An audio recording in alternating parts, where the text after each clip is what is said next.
So right now, as we're speaking, the Vox Adpocalypse is continuing with an untold number of channels continuing to be demonetized, deranked in the algorithm, and of course eviscerated, deleted from existence.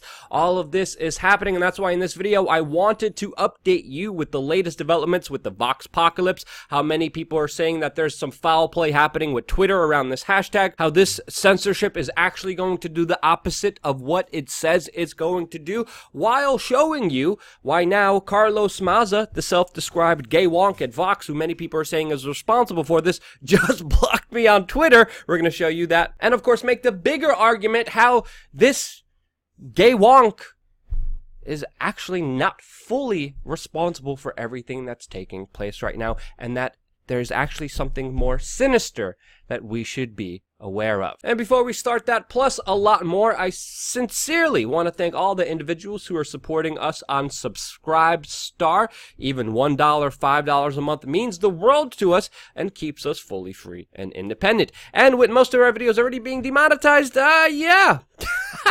we need your help more than ever. Seriously, $1, $5, it may not mean much to you, but with the severe pressure that we are facing, it means the world to us. And if enough people just gave $1 that viewed our content, we would not only survive as an independent media organization, but we would thrive with endless possibilities and potential of doing what we always been doing over the past decade, is destroying the mainstream media by doing their job better. Now, of course, a lot of people are putting a lot of blame on one individual for the horrible actions that YouTube is committing and still is continuing to commit against independent creators. And that individual is, of course, Carlos Maza, self-described gay wonk, self-described Marxist pig, who, of course, within the last few days has been doing a complete tweet storm about his feelings and emotions being hurt by another comedian online. And this physically and mentally feeble creature is an activist, not a journalist, as he's being portrayed by, of course, the establishment and the mainstream media. He has previously worked for Media Matters. He works for Vox, which is heavily invested by NBC, Comcast, which, of course, is a special interest by the mainstream media that very effectively is killing out their competitors. And clearly, he is an activist. He is there to advocate for his group that he identifies with, for, of course, the proverbial online power, which he's trying to do by trying to, of course, emotionally manipulate people to allow Silicon Valley billionaires to decide what you can and cannot see because of feelings. And again, just like with most activism, we see only one side of the story here, and we have to understand some important context, that this is the same individuals that are being prompted up, supported by the establishment, because their activism works in the favor of very powerful, big special interests. This is why Vox, which the gay monk works for, was one of the premier outlets that went after PewDiePie for years, trying to, of course, deplatform him. This was also the same cheerleader of status bootlicking, corporatist slave, let's just call him what he is, an activist. This was the same activist who previously successfully lobbied a presidential campaign from doing interviews with other gay influencers like Dave Rubin because of political disagreements, because of actual activism that they are engaged in. He, of course, has the full support of CNN and other large establishment media institutions that, of course, are skewing this entire situation, showing you one side of it, and again, are not journalists. They're acting like complete activists, espousing their opinions rather than the facts, rather than showing you both sides of the story. And even though it looks like annoying, whining, unlikable characters like Carlos Maza are responsible for this, that they somehow successfully pressured YouTube into doing this, we have to understand here that YouTube's official response here directly contradicts that. Even in their own statement, they admitted that this comedian that, of course, was the reason why this slithering character got his emotions all wind up. Even though YouTube admitted that this comedian didn't violate any standards, they still somehow used it as a justification to mass demonetize many independent journalists and creators out there. Not only personal friends of mine that are doing really good work, like Dan Dix of pressfortruth.ca, and of course Ford Fisher of News to Share, but other people, even people who espoused mainly liberal ideas, like the Deep Fat Fried channel, who of course for some reason were completely demonetized with this recent Vox Adpocalypse, but even history channels who talked about World War II history and showed important videos and important context to understand what was happening, they were completely banned for, quote, hate speech, which is absolutely insane. And of course, Vice Media, Vox Media, CNN, and all the other bootlicking establishment shows are cheering this on, saying, this is so great. We're fighting hate. We're fighting racism. We're fighting discrimination. When in all reality, it is just an authoritarian application of censorship and shutting down any independent voice out there. This is exactly what they did. This is exactly what it does. And there is no evidence to show at all that this is somehow fighting hate, racism, and discrimination, other than the complete opposite of it. And in all realities, people need to understand here, whenever you try to censor and suppress some viewpoints that you don't agree with, you radicalize those individuals and those voices. You only empower them to go to the deep corners of the internet and become more dangerous than they already are, which is one of the reasons many historians believe that the National Socialist German Workers' Party, the bad party in World War II, I can't say that name here on YouTube because I'll be automatically demonetized and downranked in the algorithm. I can't say the actual bad faction's name that came out of Germany during World War II. But this faction was banned. They were prosecuted numerous times for hate speech. And guess what? It helped them because it made more people want to listen to their viewpoints,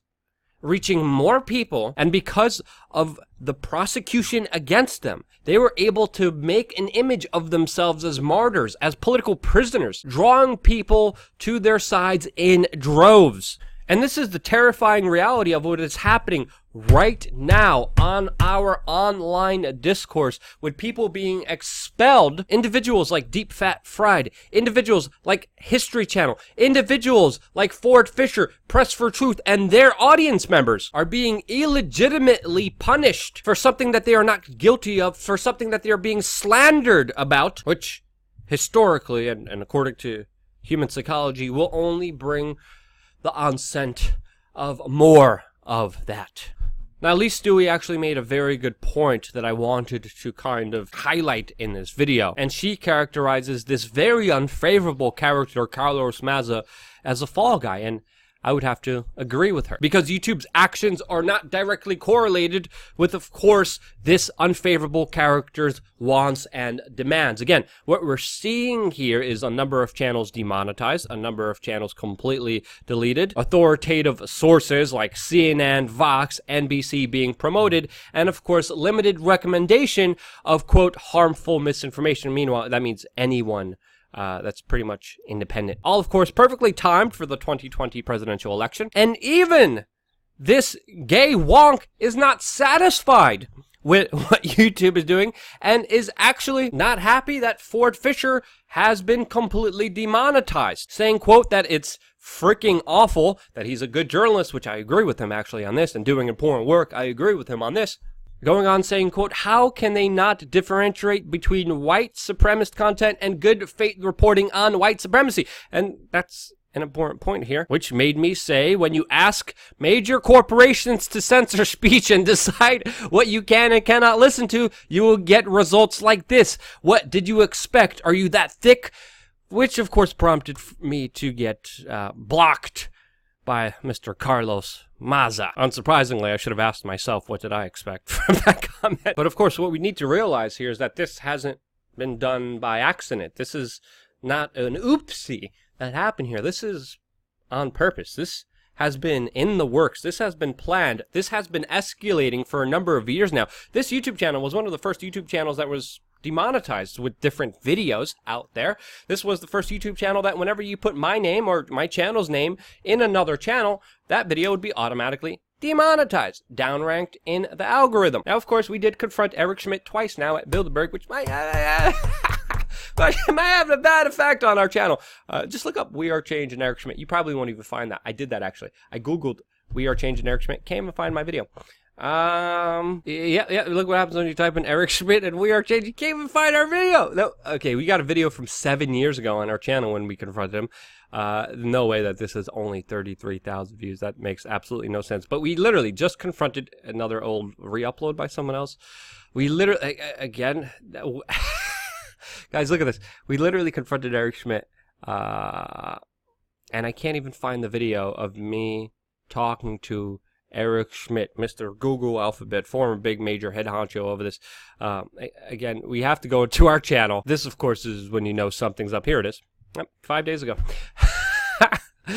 This link will be in the description below so you can get it far and wide out there. But again, everything that YouTube, Google, Alphabet, and their Pentagon Innovation Board and their connections with the federal government, everything that they're doing is being done on purpose and has been leading up to this and has been in the works for a very long time. Look what happened with the Christchurch Call Summit that just happened not so long ago when France hosted a summit to intensify, ultimately, internet censorship. The Bilderberg meeting, which we were just talking about and confronted Eric Schmidt on, had a whole agenda topic of the weaponization of social media. They called and talked about topics about social media, internet IDs for years now. And all of this is happening while the bigger institutions, the bigger PR agencies of the establishment, aka the mainstream media, this is all happening while the mainstream media is suffering more than ever, as of course they are taking huge losses, losing not only a huge significant part of their income because of online independent creators,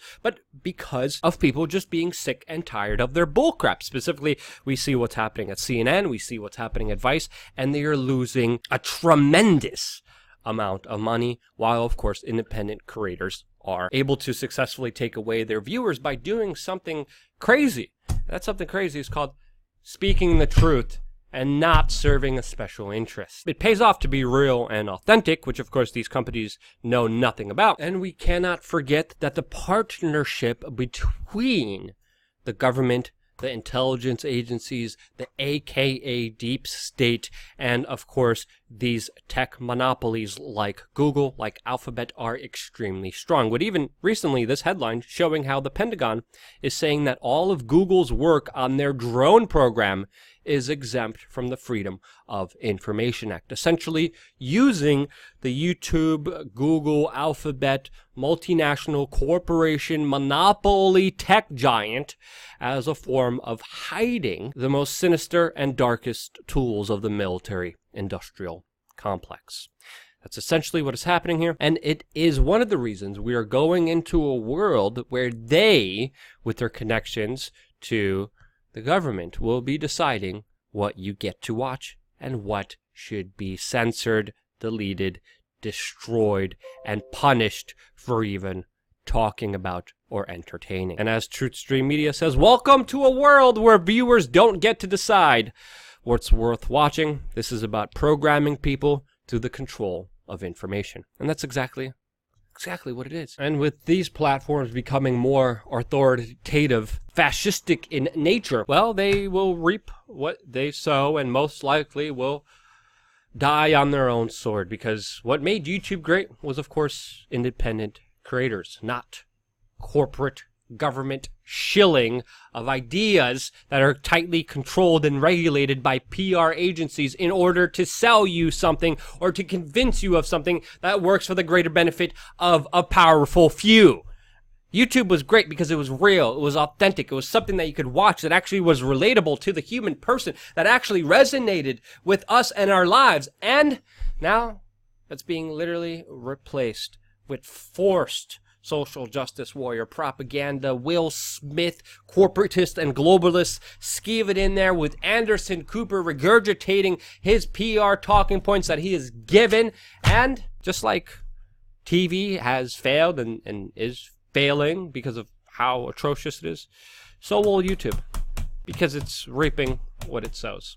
That's my opinion. What do you guys think? Let me know in the comment section below. Again, guys, hey, thank you so much for supporting us and subscribe to our subscribe star. This link will be in the description, by the way, so it could be very easy for you to just click on. Again, $1, even if it's $1. If every one of our viewers just gave $1 a month, holy cow, we would, woo!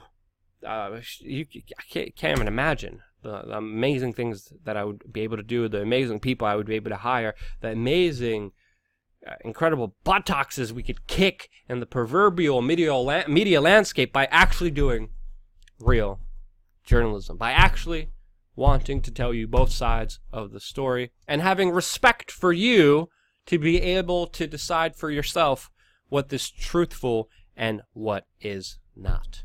That's the big difference between me and the mainstream media, and if you appreciate it, share it with your friends and family members. Stay tuned for more here on WeAreChange.org.